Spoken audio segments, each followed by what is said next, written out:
it's Vicky here, and I'm going on to my back to basics. So in my last video on the back to basics we did what is Wicca. Now what I want to say to all you new people out there that want to learn about Wicca is please go out, study, watch many videos, read lots of books, don't just dive into it. I do suggest, like a lot of people do, is their year in a day, which is a very, very good idea. I totally agree with people doing that, so I do think that you should take that time before you do a self-dedication to do that. What you've also got to remember is Wicca is nature-based, so don't be thinking all your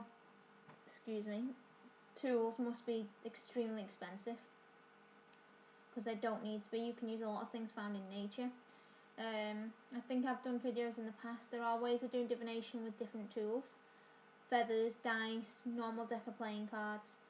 So you don't have to freak out and think, oh my god, I found Wicca, I love it, but I can't afford it. Also, when it comes to books, books can be quite expensive. Like, say, a decent book from over here would be about £15? £15 to £20 for a decent book about Wicca. It's really hard to come by in some of the stores though. So what I've been doing is going onto Amazon, looking for books, and if you go onto the used books on Amazon, some of them only cost about £1 really. So if you look for them, you'll find quite a few cheap books, which I've actually found some of the books that are quite expensive. I found them so cheap on Amazon. It is amazing to get cheap books from there, so I do recommend that. So never freak out thinking, oh my god, expense, because it's not really. You can make your own incense for any herbs and all that are out and about. So if you just dry a few herbs, charcoal disc, put them on there, a little bit of resin, and away you go. Incense sticks, if you want them, they're quite cheap these days.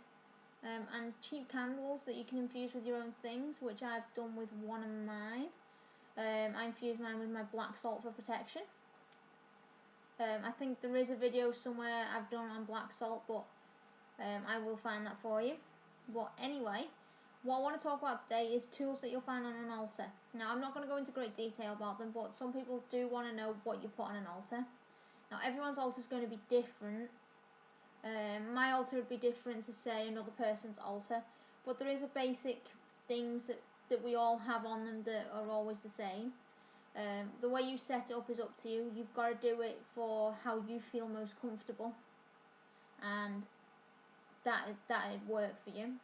So on a typical altar, and I'm going to read this from my book of shadows. Well, I'm not showing you the inside of this, but this is one of my book of shadows. This is the one I'm using at the moment. So here we go.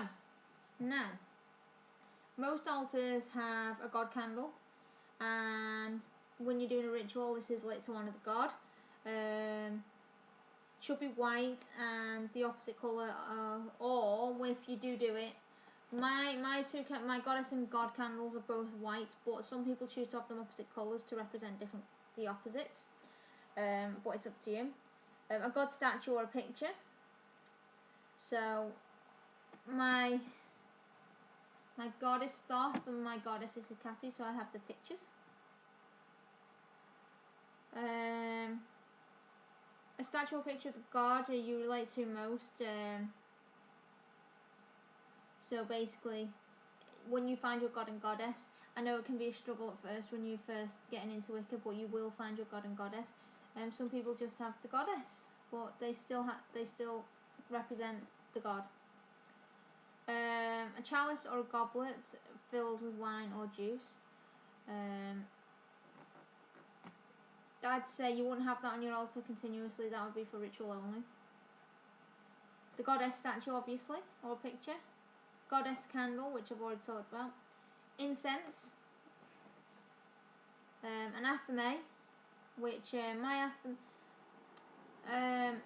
depends. Some people think the athame should be of white colour, or some people say the athame should be black handled. My athame is actually white. It's got a good sheath on it, which is, if you don't know what a sheath is, it's what covers the blade, because an athame is basically a sacred knife, and it has a picture of the goddess on it. Mine. Everyone else's is different. Some people even carve their own out of wood. So, a wand used to direct energies. You can buy wands, but a lot of people make them. You can infuse these with any herbs, inscribe anything you want onto them. It's entirely your choice. A pentacle. Usually ceramic. The pentacle is used for the grounding energies and opening the circle and everything. I made a pentacle out of branches I found. You can make it out of anything you want to. It doesn't have to be ceramic like this one says. It's just whatever fits the situation, whatever you can do. A water bowl, a salt bowl. It's all to do with cleansing and protection when you're going to cast your circle. And a bell is to start rituals and chants. So that's basically what you have on an altar. Now a lot of this can be used for casting a circle, which I'm going to go into in my next video, which I will probably do another video today, see how I feel, but so far that is what you have on your altar. Set it up whatever way you want. I mean, on my other channel, Fairy Witch 1, I talk about altars, so basically to represent the elementals there are different altars you can make and set up if you want to set up a few different altars around your home for the different elementals. So I'd go check out that if you are interested in fairies. That's Fairy Witch 1. But this is basic altar tools. So like I say, and I wanna repeat myself, don't panic about the cost of things. You can find as much stuff in nature to work with as you like.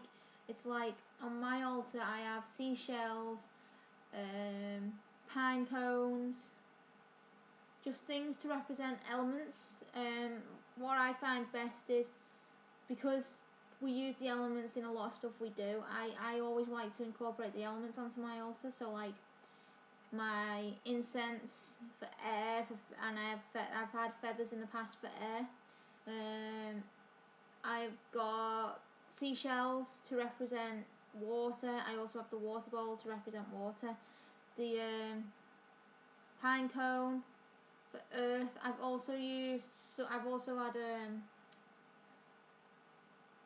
what have I used for earth? Oh yeah, a little tiny vial of mud and dirt from the ground to represent earth. So basically, I will try, because now I'm in this house, I haven't had room to make a big altar, so my altar is very small and next to my bed, so that I can see it when I wake up, and if I want to meditate before bed, then I'm able to then. So I hope you've enjoyed this video, and if you've got any questions, then feel free to ask, and bless it be, everybody.